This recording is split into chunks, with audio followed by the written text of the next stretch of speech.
परिचय। आर्यन, इस डिस्क को पकड़ो। मैंने इसे पकड़ लिया है। अब डिस्क को पकड़ने की तुम्हारी बारी है। मैं इसे पकड़ लूंगा। देखो, तुम्हें चोट ना लगने पाए। ध्यान से। ओह, ये दर्द कर रहा है और इसमें से खून भी निकल रहा है। आर्यन, ये देखो, चोट पर एक परत बन गई है और खून बहना भी रुक गया है। ये कैसे हुआ? यश, चोटों पर कार्य करने की ये हमारे शरीर की अपनी क्रियाविधि है। यह क्षतिग्रस्त भाग पर प्रोटीन की एक परत बनाता है जो रुधिर यानी रक्त की हानि रोकती है। वाह, ये तो बहुत रोचक है। तुम मुझे इसके बारे में कुछ और बताओगे? हाँ हाँ, बिल्कुल, क्यों नहीं। तो आओ, मैं तुम्हें शरीर द्रव और मानव शरीर में परिसंचरण के बारे में विस्तार से बताता हूं।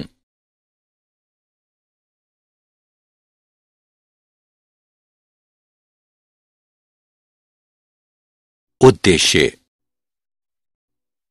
इस पाठ के अंत में आप निम्न करने में सक्षम हो जाएंगे: रुधिर और इसके अवयवों का वर्णन करना, रक्त समूहों की व्याख्या करना, रक्त स्कंदन की व्याख्या करना, लसिका के बारे में जानना, परिसंचरण पथ का वर्णन करना, हृदय चक्र की व्याख्या करना, हृदय निकास को परिभाषित करना, विद्युत हृदय लेख को परिभाषित करना, द्विसंचरण की संक्षिप्त व्याख्या करना, हृदय क्रिया के नियमन की चर्चा करना, परिसंचरण तंत्र की विकृतियों की चर्चा करना।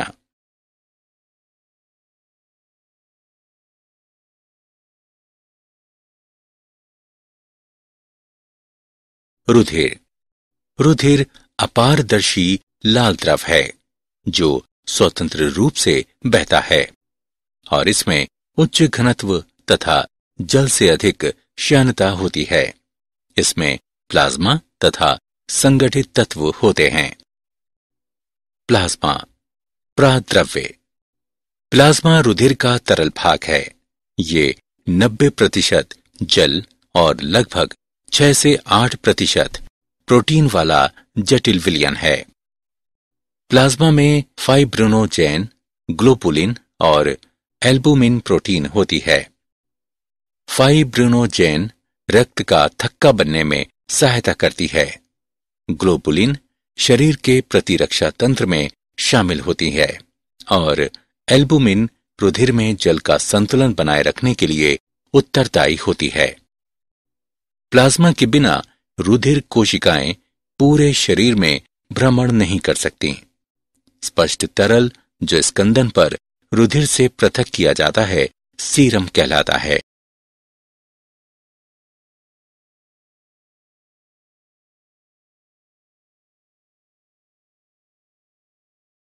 संगठित पदार्थ। संगठित तत्वों में इरिथ्रोसाइट, ल्यूकोसाइट और प्लेटलेट्स शामिल हैं। इरिथ्रोसाइट ये लाल रुधिर कोशिकाएं भी कहलाती हैं। ये मानव शरीर में सभी कोशिकाओं के बीच सबसे अधिक होती हैं। लाल रुधिर कोशिकाओं और हीमोग्लोबिन का कार्य फेफड़ों से शरीर के सभी ऊतकों तक ऑक्सीजन ले जाना होता है और ये उपापचय के अपशिष्ट उत्पाद कार्बन डाइऑक्साइड का भी फेफड़ों तक परिवहन करती हैं, जहां ये उत्सर्जित होता है। ल्यूकोसाइट श्वेताणु। ल्यूकोसाइट या श्वेत रुधिर कोशिकाएं प्रतिरक्षा तंत्र की कोशिकाएं हैं जो संक्रमण से लड़ती हैं और संक्रामक रोगों तथा बाहरी पदार्थों से हमारे शरीर की सुरक्षा करती हैं। श्वेत रुधिर कोशिकाएं 2 प्रकार की होती हैं: ग्रेन्युलोसाइट यानी कणिकाणु और एग्रेन्युलोसाइट यानी अकण कोशिका। ग्रेन्युलोसाइट में न्यूट्रोफिल्स, इओसिनोफिल और बेसोफिल होती हैं, जहां एग्रेन्युलोसाइट्स में लिम्फोसाइट और मोनोसाइट होती हैं। न्यूट्रोफिल्स और मोनोसाइट्स प्रकृति में भक्षाणुकाणुक होती हैं। बेसोफिल व्यास में 12 से 15 माइक्रोन होती हैं और हेपेरिन, हिस्टामिन आदि उत्पन्न करती हैं। ये वे रसायन हैं जो शोधकारी क्रियाओं में शामिल होती हैं। इओसिनोफिल अस्थि मज्जा में बनती हैं। ये परजीवी रोधी के रूप में कार्य करती है और एलर्जी प्रतिक्रिया में भाग लेती है। लिम्फोसाइट 2 प्रकार की होती हैं, बी और टी लिम्फोसाइट। ये रोगों से लड़ती हैं। प्लेटलेट्स, पट्टिकाणु। रुधिर प्लेटलेट्स थ्रोम्बोसाइट भी कहलाती हैं क्योंकि ये थ्रोम्बोप्लास्टिन का स्रावण करती हैं। ये सबसे छोटी रुधिर कणिकाएं हैं। रुधिर प्लेटलेट्स अकेंद्रीकृत अंडाकार उभयोत्तल बिंब जैसी काय हैं। रुधिर में इनकी संख्या 0.15 से 0.40 मिलियन प्रति घन मिलीमीटर होती है। रुधिर प्लेटलेट्स अस्थि मज्जा की बड़ी मेगाकैरियोसाइट कोशिकाओं के कोशिका द्रव्य से बनती हैं। रक्त समूह। रक्त के 2 समूह होते हैं। वे हैं ABO और RH। ABO समूह प्रतिजन और प्रतिरक्षी के आधार पर ABO समूह के 4 प्रकार हैं, अर्थात A, B, AB और O। तालिका से हम कह सकते हैं कि O रक्त समूह वाला व्यक्ति किसी भी समूह वाले व्यक्ति को रुधिर दान कर सकता है। इसलिए O रक्त समूह वाला व्यक्ति सर्वदाता कहलाता है और AB रक्त समूह वाला व्यक्ति किसी भी दूसरे रक्त समूह से रुधिर ले सकता है। इसलिए AB रक्त समूह वाला व्यक्ति सर्वग्राही कहलाता है। RH समूह। RH कारक एक प्रतिजन प्रोटीन है जो इरिथ्रोसाइट की सतह पर पाया जाता है। इसकी खोज रीसेस बंदर में की गई थी।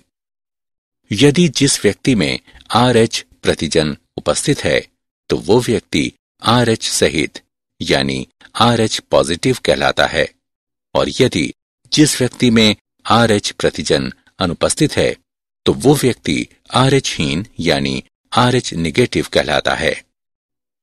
रुधिर आदान प्रदान से पहले RH समूह का मिलान करना आवश्यक है क्योंकि यदि RH हीन व्यक्ति को RH सहित रक्त चढ़ाया जाता है तो RH हीन वाले व्यक्ति का रक्त RH प्रतिजन के विरुद्ध प्रतिरक्षी बनाने लगता है। यदि गर्भवती माता का रक्त RH हीन है और भ्रूण का रक्त RH सहित है तो प्रथम प्रसव के समय कोई बड़ी समस्या नहीं होती है, लेकिन प्रथम प्रसव के दौरान भ्रूण का रक्त माता के रक्त से मिश्रित हो सकता है और माता का रक्त अपने रक्त में उपस्थित RH कारक के विरुद्ध प्रतिरक्षी बनाने लगता है। परवर्ती प्रसव में ये संभावना रहती है कि RH प्रतिरक्षी माता से भ्रूण के रक्त में पहुंच जाए और भ्रूण की लाल रुधिर कोशिकाओं को नष्ट कर दे। ये इरिथ्रोब्लास्टोसिस फिटेलिस यानी गर्भ रक्ताणु को रक्ता कहलाता है। पहले बच्चे के प्रसव के बाद माता का उपचार करके इससे बचा जा सकता है। रक्त स्कंदन। रक्त स्कंदन रक्त के तरल रूप से ठोस रूप में रूपांतरण की प्रक्रिया है। जब रक्त क्षतिग्रस्त रुधिर वाहिका से बाहर आता है तो प्लेटलेट्स एक साथ एकत्र होकर प्लेटलेट्स कारकों को तोड़कर मुक्त कर देती है। प्रोथ्रोम्बिनेज प्लाज्मा की प्रोथ्रोम्बिन को थ्रोम्बिन में बदलने लगता है। एंजाइम थ्रोम्बिन का उपयोग घुलनशील प्रोटीन फाइब्रिनोजेन को अघुलनशील प्रोटीन फाइब्रिन के रूपांतरण को उत्प्रेरित करने के लिए किया जाता है और ये चोट के ऊपर जाल बनाता है। कैल्शियम आयन रक्त स्कंदन के लिए आवश्यक है। लसिका यानी ऊतक द्रव्य। लसिका एक द्रव संयोजी ऊतक है। ये रंगहीन, पारदर्शी और प्रकृति में क्षारीय है, जो कोशिकाओं और ऊतकों के बीच उपस्थित होता है। ऊतक की कोशिकाओं के बीच रिक्त स्थान में उपस्थित द्रव ऊतक द्रव या अंतराली द्रव कहलाता है। परिसंचरण पथ। परिसंचरण तंत्र दो होते हैं, खुला परिसंचरण तंत्र और बंद परिसंचरण तंत्र। खुला परिसंचरण तंत्र वो तंत्र है जिसमें परिसंचारी द्रव वाहिकाओं में परिरुद्ध नहीं होता है। ये ऑर्थोपोडा और मोलस्का में पाया जाता है। जबकि बंद प्रकार का परिसंचरण तंत्र वो तंत्र है जिसमें परिसंचारी द्रव वाहिकाओं में परिरुद्ध होता है। ये स्तनधारियों में पाया जाता है। मानव परिसंचरण तंत्र। हृदय कशेरुकी में कक्षों से बना हुआ एक पेशी अंग है जो संपूर्ण परिसंचरण तंत्र में रक्त के प्रवाह को बनाए रखता है। हृदय आवरण कहलाने वाली दोहरी भित्ति की थैली में बंद होता है, जो बाहर तंतुमय और अवितान्य परत तथा एक भीतरी सीरमी परत की बनी होती है। दो परतों के बीच का रिक्त स्थान हृदयावरणी द्रव कहलाने वाले द्रव से भरा होता है और ये हृदय की दीवारों और आसपास के ऊतकों के बीच घर्षण की रोकथाम करता है। मानव हृदय 4 कक्षों का बना होता है, 2 आलिंद और 2 निलय। आलिंद ऊपरी सिरे पर जबकि निलय पश्च सिरे पर स्थित होते हैं। 2 आलिंद एक अंतर आलिंदी पट द्वारा अलग होते हैं, जबकि 2 निलय अंतर निलयी पट द्वारा अलग होते हैं। अलिंद और निलय अलिंद निलय पट द्वारा अलग होते हैं। दाएं अलिंद और दाएं निलय के बीच का छिद्र त्रिवलनी कपाट द्वारा घिरा होता है, जबकि बाएं अलिंद और बाएं निलय के बीच का छिद्र द्विवलनी या मिट्रल कपाट द्वारा घिरा होता है। अलिंद निलय कपाटों के नुकीले सिरे कंडरा रज्जु द्वारा निलय भित्ति से जुड़े होते हैं। हृदय को जाने वाली 2 प्रमुख धमनियां फुफ्फुसीय धमनी और महाधमनी हैं। उनके निकास द्वार अर्धचंद्र कपाटिका से घिरे होते हैं। हृदय की दीवार हृदय पेशियों की बनी होती है। पूरे हृदय में एक विशिष्ट ऊतक को वितरित किया जाता है और नोडल ऊतक कहलाता है। 2 पर्व शिरा अलिंद पर्व और अलिंद निलय पर्व होते हैं। शिरा अलिंद पर्व दाएं अलिंद की ऊपरी दीवार में स्थित होता है। ये हृदय संकुचन का समन्वय करता है और ये हृदय के लिए पेसमेकर के रूप में कार्य करता है। अलिंद निलय पर्व अलिंद निलय पट के निकट दाएं अलिंद में स्थित होता है। अलिंद निलय पर्व से नोडल रेशों का एक बंडल दाएं और बाएं बंडल में विभाजित होता है। उसके बाद ये शाखाएं अपने संबंधित किनारों के निलियों में पुरकिंजे तंतु कहलाने वाले छोटे रेशों में विभक्त हो जाती हैं। दाएं और बाएं बंडलों वाले ये तंतु हिच के बंडल कहलाते हैं। औसतन हृदय में 72 स्पंदन प्रति मिनट होते हैं। हृदय चक्र। प्रारंभ में हृदय संयुक्त अनुशिथिलन में होता है, जिसका अर्थ है कि चारों कक्ष शिथिल अवस्था में हैं। जब त्रिवलनी और द्विवलनी कपाट खुले होते हैं तो रक्त फुफ्फुसीय शिराओं और महाशिरा से क्रमशः बाएं और दाएं अलिंद से होते हुए बाएं तथा दाएं निलय में प्रवाहित होता है। इस अवस्था में अर्धचंद्र कपाटिका बंद रहती हैं। अब शिरा अलिंद पर्व यानी SAN एक क्रिया विभव पैदा करता है जो संकुचन के लिए दोनों अलिंद को एक साथ प्रेरित करता है। ये अलिंद प्राकुंचन कहलाता है। इसके कारण रक्त का प्रवाह निलय में बढ़ जाता है।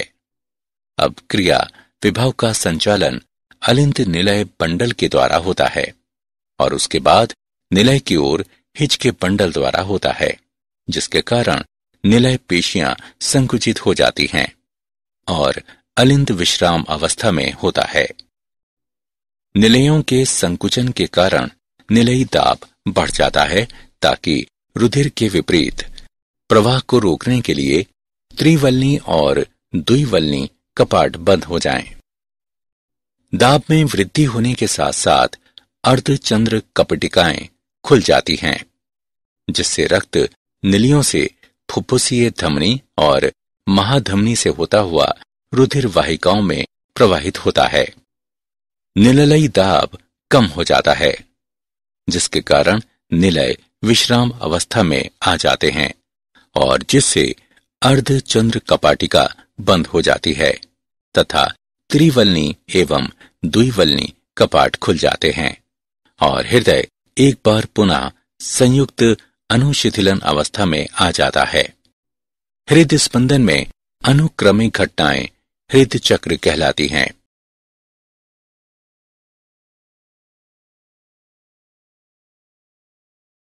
हृदय निकास दिए गए समय में प्रत्येक निलय द्वारा पंप किए गए रक्त की मात्रा हृदय निकास कहलाती है। स्ट्रोक आयतन इसे प्रत्येक विस्पंद में प्रत्येक निलय द्वारा पंप की गई रुधिर की मात्रा के रूप में मापा जाता है। इसका सामान्य मान 70 मिलीलीटर है। स्ट्रोक आयतन और हृदय दर का गुणनफल अल्प आयतन कहलाता है। इसका सामान्य मान है 70 मिलीलीटर गुणा 72 बराबर 5 लीटर लगभग।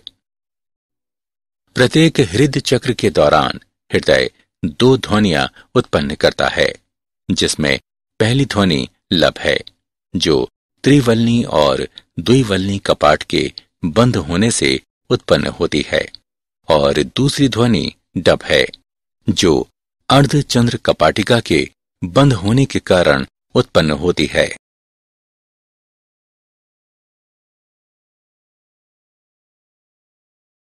विद्युत हृदय लेखी यानी ECG इलेक्ट्रोकार्डियोग्राफ विद्युत हृदय लेखी इलेक्ट्रोकार्डियोग्राम यानी ECG प्राप्त करने के लिए उपयोग किया जाने वाला एक उपकरण है।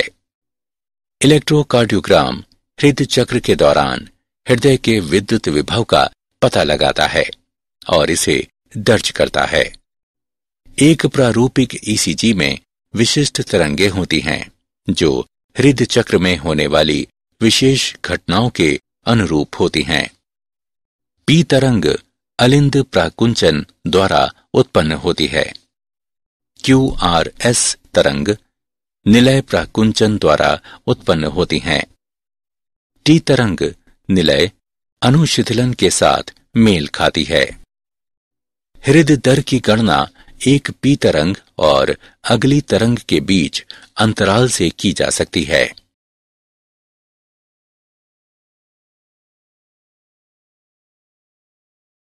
द्विसंचरण द्विसंचरण में रक्त हृदय से होकर 2 बार बहता है। फुफ्फुस संचरण में रक्त हृदय और फेफड़ों के बीच पहुंचाया जाता है, जबकि क्रमबद्ध परिसंचरण रक्त को हृदय और शरीर के अन्य भागों के बीच ले जाता है। प्रत्येक अंग में एक प्रमुख धमनी होती है जो इसे रक्त की आपूर्ति करती है और लगभग एक प्रमुख शिरा होती है जो रक्त को पुनः हृदय तक ले जाती है। अमाशय और छोटी आंत्र 2 अपवाद हैं। इन अंगों से रक्त यकृत निवाहिका शिरा द्वारा यकृत तक ले जाया जाता है, जहां पचा हुआ भोजन संसाधित होता है। रक्त पुनः हृदय तक यकृत शिरा द्वारा पहुंचाया जाता है।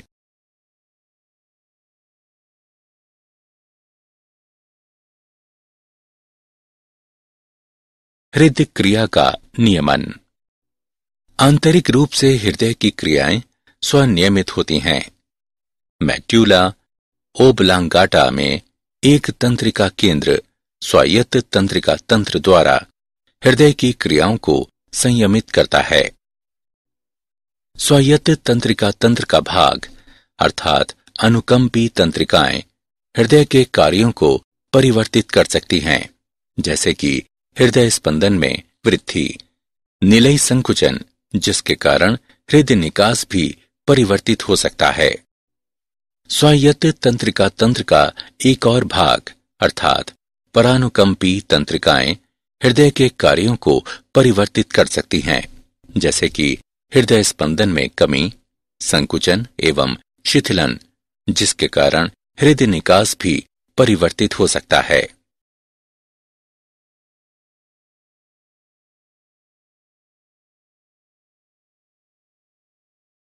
परिसंचरण की विकृतियां।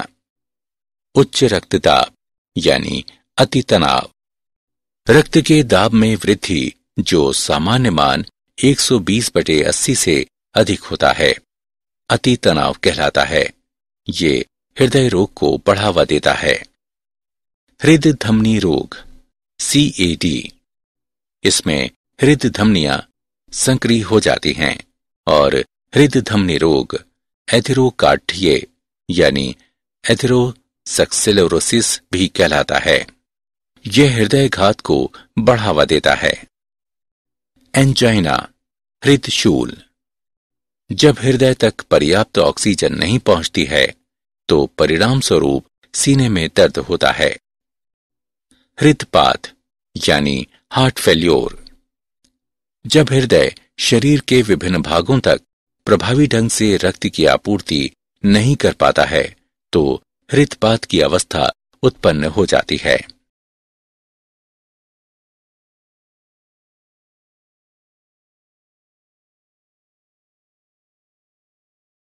क्या आप जानते हैं आंत्र जीवाणुओं में एंटीऑक्सीडेंट की प्रचुर मात्रा होती है जो सूक्ष्म जीवों को उत्पन्न करते हैं, कार्डियोवैस्कुलर जोखिम कम कर सकते हैं। मनुष्यों में प्रतिदिन उन लाल रुधिर कोशिकाओं की जगह जो अपने जीवन चक्र की समाप्ति पर हैं, हजारों नई लाल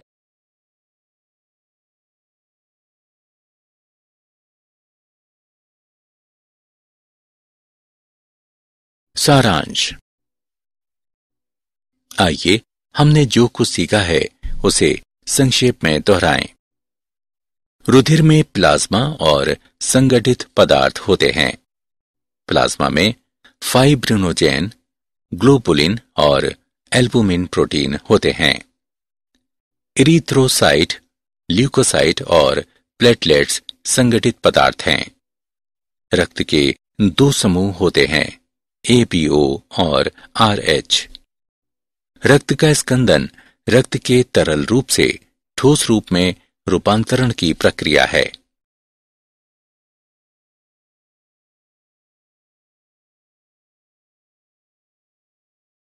दो परिसंचरण तंत्र होते हैं, खुला परिसंचरण तंत्र और बंद परिसंचरण तंत्र।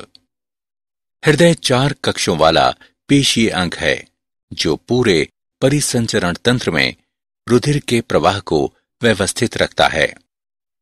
इलेक्ट्रोकार्डियोग्राम हृदय चक्र के दौरान हृदय के विद्युत विभव का पता लगाता है और इसे दर्ज करता है।